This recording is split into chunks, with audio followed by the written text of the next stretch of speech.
Hello student, myself Rajnish and today discuss about the single phase induction type energy meter. तो आज जो अपना topic है ना वो single phase induction type energy meter है। तो हम बात करते हैं कि single phase induction type energy meter को ना हम लोग क्या बोलते हैं, इसको वाट आवर मीटर भी बोलते हैं। ये ना अगर बात करते हैं कि इस पूरे लेक्चर में हम लोग ना this name is given to it, तो इसको ना वाट आवर मीटर्स के नाम से भी हम लोग जानते हैं इन टाइप्स ऑफ एनर्जी मीटर्स को। तो अब हम इस पूरे लेक्चर के पीरियड में ना हम लोग क्या करेंगे, कंस्ट्रक्शन फीचर्स के बारे में फोकस रहेंगे और इसके वर्किंग के बारे में देखेंगे single phase induction type energy meters के। ठीक ना। तो हम लोग कुछ अगर फ्लोइंग कंपोनेंट की बात करें तो driving system, moving system, braking system और registering system, there are 4 component, there are energy meters के ना कुछ इंसेंशियली कंपोनेंट होते हैं जो कि driving system, moving system, braking system और रजिस्टिंग सिस्टम। एक ही करके बात कर लेते हैं। तो ड्राइविंग सिस्टम की अगर हम बात करते हैं तो ड्राइविंग सिस्टम में मेरे पास क्या होता है, दो इलेक्ट्रो, एक ना it consist of 2 electromagnet called shunt magnet and the series magnet. अपने पास क्या होता है, दो इलेक्ट्रोमैग्नेट्स का हम लोग यूज़ करते हैं, एक सीरीज मैग्नेट एक शंट मैग्नेट का, जो कि लैमिनेटेड होता है फॉर लैमिनेटेड कंस्ट्रक्शन। तो देखो अगर कंस्ट्रक्शन वाइज जाओगे तो ये तुम्हारे पास ना ये जो होता है एम टाइप का मैग्नेट हम जो यूज़ करते हैं, ये मेरे पास क्या होता है, शंट मैग्नेट होता है। और एक यू टाइप का मैग्नेट हम यूज़ करते हैं जो कि अपने पास सीरीज टाइप मैग्नेट होता है। तो ये एक सन टाइप मैग्नेट हो गया और ये अपने पास एक सीरीज टाइप मैग्नेट हो गया। ठीक है, वही लिखा हुआ है कि यहाँ पे सीरीज टाइप और सन टाइप मैग्नेट का यूज़ करते हैं। A coil having a large number of turns of fine wire is wound on the middle limbs of the shunt magnet. तो हम ना क्या करते हैं ना, इस संट मैग्नेट के अंदर ना क्या करते हैं, इस संट मैग्नेट में ना एक क्या कि एक एक क्या करते हैं, क्वाइल को ना हम लोग लैमिनेटेड करते हैं फाइन वायर, जिसका इंडक्टेंस क्या होता है, हाईली इंडक्टिव नेचर्स के क्वाइल को हम लोग इसमें ना क्या करते हैं, वाउंड करते हैं। तो it is the laminated turns of the fine wire is wound and having large number of turns of the fine wire is wound on the middle limbs of the shunt magnet। तो ये हो गया। तो coil is called the pressure coil और the voltage coil. इस coil को ना हम लोग प्रेशर कॉइल और वोल्टेज कॉइल भी बोलते हैं।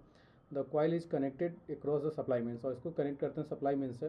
दिस वोल्टेज कॉइल्स में be turns and is arrange to be the highly inductive as as possible, जितना पॉसिबल हो सकता है उतना हाईली इंडक्टिव। अदर वर्ड में बात करें तो वोल्टेज कॉइल जो होता है ना, voltage coil produce high ratio of the inductance to the resistance. तो इससे क्या होता है ना, जो this is cause the current and therefore the flux to lag the supply voltage nearly 90 degree. जो सप्लाई वोल्टेज है ना, जो करंट ना, जो फ्लक्स प्रोड्यूस होगा वो क्या करेगा, 90 डिग्री लैग करना चाहिए। The current is this cause the current and therefore the flux to the lag supply voltage to the 90 degree. तो ये जो अपने पास है ना, ये क्या है, ये जो कॉइल है, ये इसी को कॉइल को प्रेशर कॉइल बोलते हैं। यही लिखा हुआ था यहाँ पे कि इस कॉइल को हम लोग प्रेशर कॉइल बोलते हैं, और जो कि क्या करते हैं ना, इसको हाईली इंडक्टिव रखते हैं।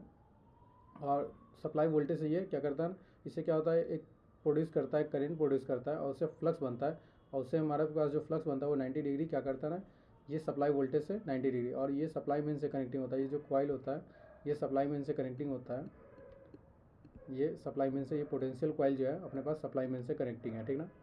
And adjustable copper shading rings are provided to the central limbs. और एक एडजस्टेबल कॉपर रिंग हम भी, एक एडजस्टेबल कॉपर शेडिंग रिंग का भी यूज करते हैं, जो क्या करता है, सेंट्रल लिम में हम कनेक्टिंग करके रखते हैं उसको, जो इस तरीके के शेडिंग में यूज होता है। देखो यहाँ पे सेंट्रल लिम्स के पास ना ये एक कॉपर बैंड लगा होता है, शेडिंग रिंग इसी को बोलते हैं, शेडिंग रिंग और कॉपर बैंड, जो क्या करता है ना 90 डिग्री को फेज डिस्प्लेसमेंट को ना क्या करता है ना, ये शंट मैग्नेट में it provides the central limbs of the shunt magnet to make the phase angle displacement between the magnetic field and set up the shunt magnet and the supply voltage approximate 90 degree.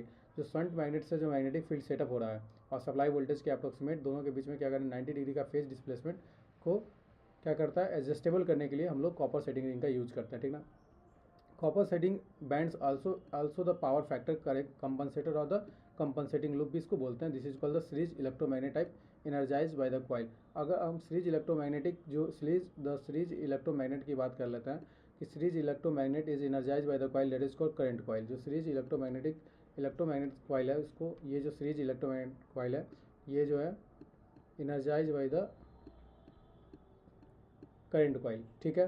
तो ये अपने पास क्या होता है, current coil होता है which is connected in the series, वो connecting होता है सीरीज के साथ the load, so it carry the load current. ये कनेक्टिंग होता है सीरीज में, in series with the load के साथ सीरीज में कनेक्ट होता है, जिसके कारण ये लोड करंट को, ये देखो लोड के साथ कनेक्टिंग है, it connecting to the series with the load, और ये कैरी करता है लोड करंट को कैरी करता है। ठीक ना। ये अपने पास क्या करता है, लोड करंट को कैरी करता है।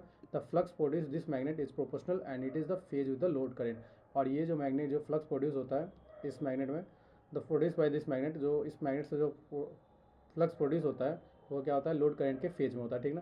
तो ये अपने पास क्या होता है, अपने पास शंट मैग्नेट और सीरीज मैग्नेट के बारे में हमने प्रेशर कॉइल और करंट कॉइल को देखा कि शंट मैग्नेट में हमने प्रेशर कॉइल और वोल्टेज कॉइल को कनेक्ट कर रखा है जो कि सप्लाई मीन से कनेक्टिंग है एक्रॉस।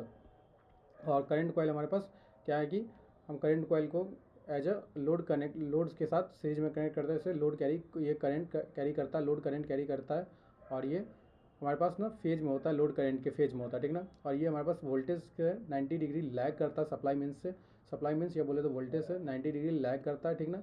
तो ये मेरे पास होता है, और एक मेरे पास होता है कॉपर सेटिंग रिंग जो कि हमारे पास एडजस्टेबल करने का काम करता है, जिससे हम एडजस्ट करते हैं, एडजस्टेबल का काम करता है वो, कि 90 डिग्री का फेज डिस्प्लेसमेंट बना के रखता है सप्लाई वोल्टेज और शंट के मैग्नेटिक फील्ड के बीच में, ठीक ना। तो ये मेरे पास ओवरऑल क्या है ना कि ड्राइविंग सिस्टम होता है। देन हम बात करते हैं मूविंग सिस्टम की। तो the moving system essentially consist of the light rotating aluminium disc. एक अपने मूविंग सिस्टम में क्या आता है कि ये सब तो ड्राइविंग सिस्टम, तो यहाँ से क्या होता है, ड्राइविंग टॉर्क प्रोड्यूस होता है, ये ड्राइविंग टॉर्क प्रोड्यूस होता है, ड्राइविंग टॉर्क प्रोड्यूस करेगा। ये जो देखते हैं इसके बारे में थोड़ा सा पहले मूविंग सिस्टम। तो मूविंग सिस्टम में मेरे पास ये एल्युमिनियम का डिस्क होता है, ये एल्युमिनियम का डिस्क जो है, ये एल्युमिनियम का डिस्क, ये एक एल्युमिनियम का डिस्क होता है जो क्या करता है, ड्राइविंग सिस्टम का काम करता है। तो moving system is essentially consist of light rotating aluminium disc mounted on the vertical spindle और द साफ्ट। ये क्या होता है, माउंटेड होता है वर्टिकल स्पिंडल पे या साफ्ट पे, बोले तो इस तरीके से वर्टिकल स्पिंडल या साफ्ट पे ये फिटेड होता है इस तरीके से। देखो इस वर्टिकल स्पिंडल और साफ्ट पे ये क्या होता है ना, शिफ्ट फिटेड होता है, जिससे क्या करता है वो घूमने का काम करता है। Spindle of the soft that support the aluminum disc is connected to the gear arrangement to the clock mechanism on the front of the meter to provide the information about the energy consumed by the load। तो ये क्या करता है कि जितना ये rotate करता है ना, उतना क्या होता है कि एनर्जी ना कंज्यूम्ड कर रहा है लोड, ये इन्फॉर्मेशन प्रोवाइड करता है। It is clock mechanism on the front of the meter to provide the information that consume the energy by the load, ठीक ना। अब टाइम वेरिंग अगर बात कर लेते हैं कि जो टाइम वेरिंग जो फ्लक्स प्रोड्यूस हो रहा था शंट और सीरीज मैग्नेट के, जो करंट कॉइल और पोटेंशियल कॉइल के थ्रू जो मैग्नेटिक फील्ड प्रोड्यूस हो रहा था, उस मैग्नेटिक फील्ड से क्या होता है, साइनोसॉइडल मैग्नेटिक फ्लक्स जो प्रोड्यूस हो रहा था by the shunt and the series magnet, वो उससे क्या हो रहा है कि एक इंड्यूस्ड करंट प्रोड्यूस होता है। वो उससे इंड्यूस ईडी करंट एक प्रोड्यूस होता है, और वो ईडी करंट ना एल्युमिनियम डिस्क को क्या करता है, रोटेशन में हेल्प करता है, वो रोटेट करना हेल्प करता है। तो that is called the driving torque. उसका interaction between this two magnetic field and the eddy current is set up by the driving torque. Eddy current is set up, that eddy current set up a driving torque. उसको ये eddy current क्या कर setup कर देता है, driving torque the disc. और उसे torque, उस ड्राइविंग टॉर्क से क्या करता है ना, वो जो जो ये जो अपने पास ना, ये जो अपने पास डिस्क है वो रोटेट करने का काम करता है। तो the number of rotation of disc is therefore, जितना नंबर ऑफ डिस्क रोटेट करेगा therefore is proportional to the energy consumed by the load. जितना अगर नंबर ऑफ डिस्क, जितना numbers of rotation of disc होगा, अगर बात कर लेते हैं कि number of rotation of disc, कि जितना number of rotation of disc होगा उतना क्या करेगा, एनर्जी का कंज्यूम्ड करेगा इन, वो बताता है कि proportional to the energy consumed by the load in certain time interval, it is commonly known as kilowatt hour. इसीलिए हम लोग इसको किलोवाट आवर्स भी बोलते हैं, ये किलोवाट आवर्स, ठीक ना। अब बात करते हैं कि ब्रेकिंग सिस्टम की। तो ब्रेकिंग सिस्टम में मेरे पास क्या है कि अगर ये डिस्क रोटेट करते रहा तो क्या है, परमानेंटली रोटेट करते रहेगा। तो इस जो ईडी करंट जो मैग्नेटिक फील्ड सेटअप किया है और उसे ईडी करंट प्रोड्यूस हुआ इस डिस्क के अंदर, और डिस्क रोटेट कर रहा है जो कि ड्राइविंग टॉर्क। तो इस ड्राइविंग टॉर्क को क्या करना चाहिए, कंट्रोलिंग के लिए क्या एक ना कोई ब्रेकिंग मैग्नेट का यूज़ करते थे। एक ब्रेकिंग मैग्नेट का यूज़ करते हैं जो कि परमानेंट मैग्नेट होता है। उसी के बारे में लोग बात करते हैं ब्रेकिंग सिस्टम। तो डिस्क डैम्पिंग जो प्रोवाइड करता है disc is provide by the small permanent magnet. जो डैम्पिंग प्रोवाइड करता है उस डिस्क को, रोटेटिंग डिस्क, ये जो डिस्क है अपने पास, ये जो डिस्क है, ये डिस्क को जो ये रोटेटिंग मैकेनिज्म एल्युमिनियम डिस्क है उसको क्या करता है, ब्रेकिंग प्रोवाइड या डैम्पिंग प्रोवाइड करता है। उसको provided by the small permanent magnet is located diametrically opposite to the AC magnet. जो कि डायमेट्रिक अगर बात करते हैं, जो हमारे पास जो मैग्नेटिक फील्ड प्रोड्यूस हो रहा था, सीडी करंट प्रोड्यूस होकर जो ड्राइविंग टॉर्क आ रहा था उसे जस्ट अपोजिट। तो disc passes between the magnet gap, इस और डिस्क को इस तरीके से प्लेस किया गया है कि दोनों इसको ना मैग्नेट्स के गैप्स के बीच में रखा गया है, जिससे कि जो मैग्नेटिक जो ईडी करंट प्रोड्यूस हो रहा है उसके the moment of rotating disc through the magnetic field, जो मैग्नेटिक फील्ड से जो मैग्नेटिक फील्ड जो प्रोड्यूस हो उसे रोटेटिंग डिस्क जो मोमेंट हो रहा है, रोटेटिंग डिस्क का जो मोमेंट हो रहा है मैग्नेटिक फील्ड से, उसको क्रॉसिंग करेगा air gap between the eddy current, air gap setup the eddy current in the disc that react the magnetic field. और वो जो मैग्नेट्स जो परमानेंट मैग्नेट है उसके मैग्नेटिक फील्ड क्या क्या करेगा, ये इस मैग्नेटिक फील्ड के ना ये ईडी करंट क्या करेगा, इसको अपोज करने का काम करेगा। ये मैग्नेटिक फील्ड इसको अपोज करेगा, एग्जैक्ट करेगा ब्रेकिंग टॉर्क, और इसे एक इसको बोलते हैं ब्रेकिंग टॉर्क। तो ये ड्राइविंग टॉर्क को ना ये जो स्मॉल परमानेंट मैग्नेट है ये ड्राइविंग टॉर्क को क्या करेगा, ब्रेकिंग टॉर्क प्रोवाइड करता है। तो by changing this position of the brake magnet और the diverting some flux therefrom the speed of rotating disc can be control. इससे हमारे पास क्या है कि स्पीड, हम क्या करते हैं इसको स्पीड जो है रोटेटिंग डिस्क के स्पीड को कंट्रोल करते हैं बाय द ब्रेकिंग सिस्टम। अब बात करते हैं रजिस्टरिंग और द काउंटिंग सिस्टम। रजिस्टरिंग और काउंटिंग सिस्टम को देखोगे तो तुम्हारे पास क्या है, रजिस्टरिंग और counting system is essentially consist of gear train या drive in the either by worm और द पिनियंस गियर। तो ये ना disc of the shaft which turns the pointer that indicate the dials numbers, और यहाँ disc has turn, कितना numbers of disc turn कर रहा है, इसमें जो डायल नंबर्स के हिसाब से जो हमको दिखता है वही होता है हमारे पास रजिस्टरिंग और द डिस्प्लेइंग की बात करते हैं, जो कि कितना एनर्जी कंज्यूम कर रहा है और इंडिकेट करता है वही। तो that pointer that indicate the dials numbers of the times that disc has turn. The energy meter determine and add together to integrates all the instantaneous power values. तो ये इंस्टेंटेनियस पावर तो total energy of the total energy use over the period of known. तो इस time period में जितने भी energy जो use होता है ना, that's energy that is called the instantaneous power values. Therefore this type of meter is also called the integrating type meters. तो इस टाइप के मीटर्स को हम लोग क्या बोलते हैं, इंटीग्रेटिंग टाइप मीटर्स को भी बोलते हैं। वर्किंग अगर देख ले single phase induction type energy metres की, तो वर्किंग की बात कर ले तो बेसिक प्रिंसिपल क्या होता है single phase induction type energy metre का। तो टू मैकेनिज्म होते हैं। पहला मैकेनिज्म क्या होता है कि जो रोटेशन हो रहा है ना एल्यूमिनियम डिस्क का, which made rotate to speed of the proportional to the power. जितना पावर हम लगा कोई power speed to the power speed the proportional to the power, जितना पावर सप्लाई करोगे उस पावर की स्पीड, उससे क्या होता है ना कि एल्यूमिनियम डिस्क रोटेट करता है। तो मैकेनिज्म क्या होता है कि जो काउंटिंग एंड डिस्प्लेइंग करता है अमाउंट ऑफ एनर्जी, जो mechanism of counting and displaying the amount of energy is transferred. हम देख ले थोड़ा बहुत और मैकेनिज्म की। तो अगर एल्यूमिनियम डिस्क को रोटेट करता है, तो अगर which is made to rotate the speed proportional to the power. The metallic disc is acted upon the two coils. That one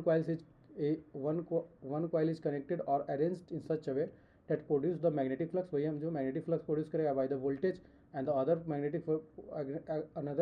another magnetic flux is proportional to the current. एक तो magnetic flux proportional to the voltage, and this field is voltage coil is delayed 90 degree by the lag coil. तो ये से एक eddy current produce होगा in the disc, and the effect such a force is exerted on the disc is proportional to the product of the instantaneous current and the voltage. तो यही अपने पास power के form में।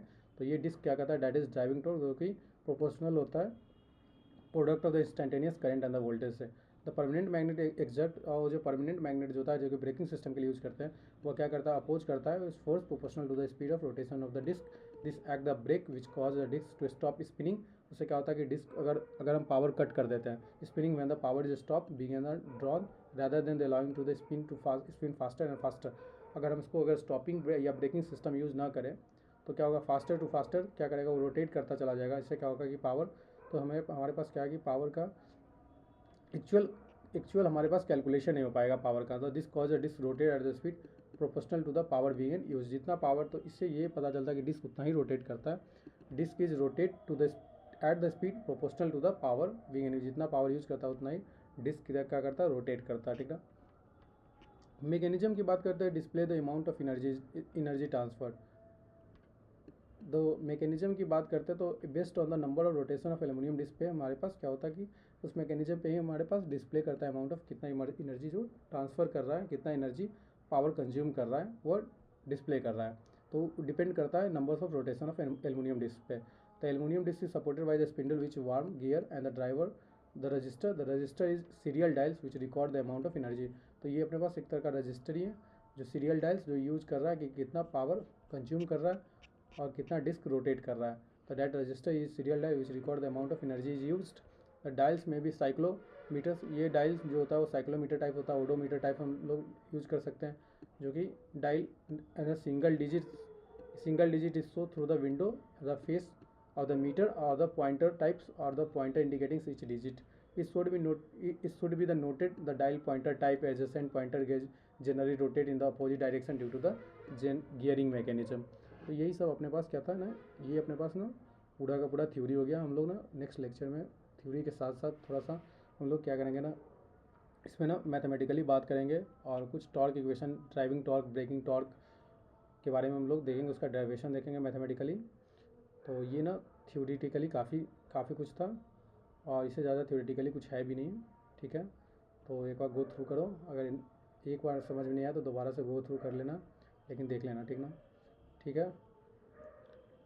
और देखने के बाद वीडियोज़ को लाइक भी कर देना, चैनल को सब्सक्राइब कर लेना, ठीक है, और दोस्तों के बीच में भी शेयर कर देना, ठीक है। Thank you.